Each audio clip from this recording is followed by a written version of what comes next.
माननीय सभापति महोदय, मांग संख्या 41 सामुदायिक विकास और 28 ग्रामीण विकास के विशेष कार्यक्रम पर मुझे अपने विचार व्यक्त करने का समय दिया, उसके लिए धन्यवाद। माननीय सभापति महोदय, विकास के लिए ग्राम पंचायत ही सबसे बड़ा माध्यम है। ग्राम पंचायत मजबूत एवं क्रियाशील होगी तभी स्थानीय विकास के साथ साथ स्वरोजगार भी उपलब्ध हो सकेगा। माननीय सभापति महोदय, ग्राम के लोग सुविधा व विकास के अभाव में आज शहरों की ओर पलायन करने को मजबूर है, क्योंकि वहाँ उनको वो सुविधाएं नहीं मिल पाती है। ना ही गाँव का आज इतना विकास हुआ है और ना ही वहाँ रोजगार है। इस पलायन को रोकने के लिए हमें वहाँ रोजगार के साधन उपलब्ध करवाने होंगे और गाँव का संपूर्ण विकास करवाना होगा। माननीय सभापति महोदय, ग्राम पंचायतों का विकास तभी होगा जब ग्राम पंचायत की प्रत्येक समस्या का समाधान ग्राम पंचायत स्तर पर ही होगा। एक अभी जो सभी सरपंच जो आंदोलन करने के लिए मजबूर है, उनकी मांगों को भी मैं आज सदन में रखना चाहूँगी कि इस और भी सरकार को ध्यान देना चाहिए। जो पंचायत के मुखिया है, आज ऐसी मजबूरी उनके सामने क्या आई कि उनको सड़कों पर उतरना पड़ रहा है। ग्रामीण क्षेत्र में मूलभूत सुविधाओं के सृजन के लिए प्रथम राज्य वित्त आयोग से पंचम राज्य वित्त आयोग तक सकल राजस्व का देय अनुदान प्रतिशत बढ़ते हुए क्रम में स्वीकृत किया जा रहा है।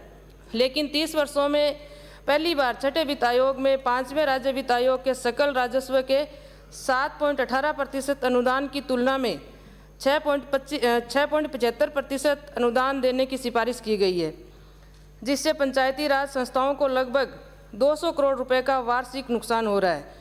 ये पंचायती राज संस्थाओं के वित्तीय हितों पर कुठाराघात है। अतः इसकी पुनः समीक्षा करते हुए अनुदान प्रतिशत को बढ़ाकर सकल राजस्व का 10% किया जाए। माननीय सभापति महोदय, ग्राम पंचायतों के विकास की राज्य वित्त आयोग एवं 15वें वित्त आयोग की वर्ष 2021-22 की शेष राशि ग्राम पंचायतों को हस्तांतरित की जाए तथा मनरेगा योजना, स्वच्छ भारत मिशन योजना एवं प्रधानमंत्री आवास योजना के प्रशासनिक मद में से ग्राम पंचायतों के हिस्से की राशि संबंधित ग्राम पंचायतों को दी जावे। इसी के साथ ग्रामीण जनता को लाभान्वित करने के लिए ग्राम पंचायत की निजी खातेदारी में विकसित आवासीय कॉलोनियों का विभिन्न विकास प्राधिकरण की भांति नियमितीकरण करते हुए ग्राम पंचायत से विक्रय विलेख जारी करने का पंचायती राज नियमों में प्रावधान किया जाए।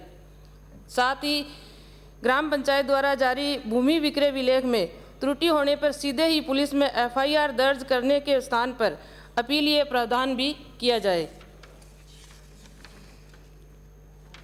ग्राम पंचायत स्तर पर लगभग समस्त कार्य ऑनलाइन प्रक्रिया से संपादित किए जा रहे हैं। पंचायतों के चुनाव हुए काफ़ी समय हो गया है, अभी तक सरपंचों को केवल नाम मात्र का ही प्रशिक्षण दिया गया है। क्योंकि ऑनलाइन प्रशिक्षण दिया जाना अभी समय की आवश्यकता है। प्रदेश में सभी पंचायतों को चेकर व मेकर ID बनाकर दोनों को डिजिटल साइन ऑनलाइन कर रखे हैं। जो जानकार सरपंच है वो तो ID अपने पास रख लेता है, लेकिन जो सरपंच सिर्फ विश्वास पर ही काम करता है, उनके खातों से कब पैसे निकल जाते हैं उनको पता ही नहीं चल पाता है। इसलिए उनको ऑनलाइन प्रशिक्षण करवाया जाए, जिससे पंचायत के विकास में भागीदार बन सके। माननीय सभापति महोदय, ग्राम पंचायतों का मास्टर प्लान बनाया जाना समय की आवश्यकता है, जिससे ग्रामों में सर्वांगीण विकास के लिए उसी डाटा के आधार पर विकास की कार्य योजना प्रस्तावित हो सके। लेकिन ग्राम पंचायतों का मास्टर प्लान नहीं होने के कारण विकास में सहभागिता जाति बाहुबल निजी स्वार्थों के रूप में हो रही है। गांव की सड़कों के कोई मापदंड निर्धारित नहीं है। पानी के निकासी के लिए समुचित व्यवस्था नहीं होने के कारण गांव में गंदगी एवं आए दिन झगड़े होते हैं। इनके निस्तारण के लिए ग्राम पंचायत क्षेत्र में नालियां एवं ग्रेवल सड़क बनाई जाए।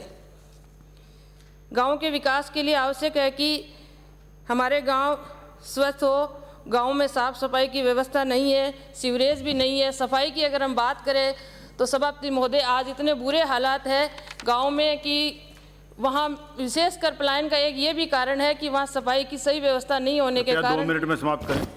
गांव में सफाई की समुचित व्यवस्था की जाए, सीवरेज की व्यवस्था की जाए, ताकि वहाँ लोग आराम से रह पाए। माननीय सभापति महोदय, प्रशासन गांव के संग अभियान में मात्र औपचारिकता ही निभाई गई है। कैंप आयोजित तो कर दिए गए, लेकिन पट्टे जारी करने से पूर्व सीमांकन भी आनन फानन में किया गया है। ग्राम पंचायतों में आज भी ग्रामीण अपने पट्टों के लिए पंचायत घर के चक्कर लगा रहे हैं। कई जगह तो ऐसा भी मामला सामने आया है कि मात्र 2-4 पट्टे देकर फोटो खिंचवा कर वो वापस ले लिए और अभी तक ग्रामीणों को वो पट्टे नहीं दिए गए हैं। ऐसा प्रशासन गांव के संग जो अभियान है उसकी स्थिति है। प्रदेश में कुछ वाटर वर्क्स पंचायतों के द्वारा संचालित है, जिसमें जनता जल योजना में संविदा पर कार्यरत कर्मचारियों को रखकर योजना संचालित की जा रही है, जिनका मानदेय बहुत कम है। उनको स्थायी किया जाए और उनका मानदेय बढ़ाया जाए। इसी के साथ पेयजल की हम बात करते हैं। ग्रामीण क्षेत्र में आज पेयजल के इतने बुरे हालात हैं, गर्मी लगातार बढ़ने को है और जो विधायकों को 10 ट्यूबवेल और 40 हैंडपंप की प्रस्ताव लिए गए थे, मेरे विधानसभा क्षेत्र में अभी तक वो प्रस्ताव मंजूर नहीं किए गए और एक भी हैंडपंप और जो ट्यूबवेल है वो नहीं लगा है। आगे आने वाले समय में पेयजल की बहुत भारी किल्लत हो सकती है और नहरबंदी का भी समय आ रहा है, तो पेयजल की सुचारू व्यवस्था की जाए। धन्यवाद। राज्य में एक मिनट सावधान। राज्य में गारंटी नरेगा जो योजना है उसमें मैं भी चाहूँगी कि कृषि से उसको जोड़ा जाए ताकि रोजगार के साधन उपलब्ध हो सके। इसी के साथ माननीय सभापति, मेरी 2 समस्याएं जो मैं आपके सामने रखना चाहूँगी। मेरा जो क्षेत्र है वहाँ काफ़ी जो लोग हैं वन भूमि, जोहड़ पायतान और जो निवास कर रहे हैं नर्सरी भूमि में, वो बहुत लंबे समय से वहाँ निवास कर रहे हैं, तो उनको वो पट्टे दिए जाए और सरकारी योजनाओं को उनको लाभ मिले, क्योंकि उनको वहाँ से उठाकर उनको उजाड़ना उचित नहीं है, उनको वहीं पट्टे दिए जाए।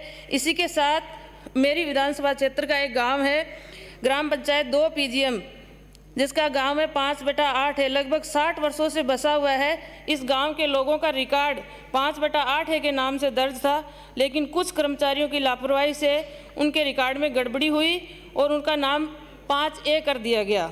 अभी वहाँ के जो लोग हैं वो जिला मुख्यालय और बीकानेर के चक्कर लगा रहे हैं रिकॉर्ड लेकर के।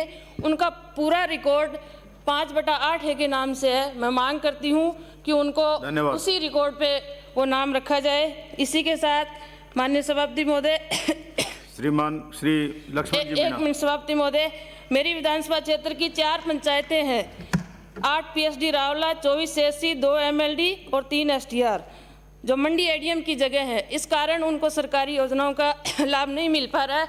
मैं सरकार से मांग करूंगी कि उनको पंचायतों के सुपुर्द करके उनको योजनाओं का लाभ दिलाया जाए। आपने समय दिया, बहुत बहुत धन्यवाद।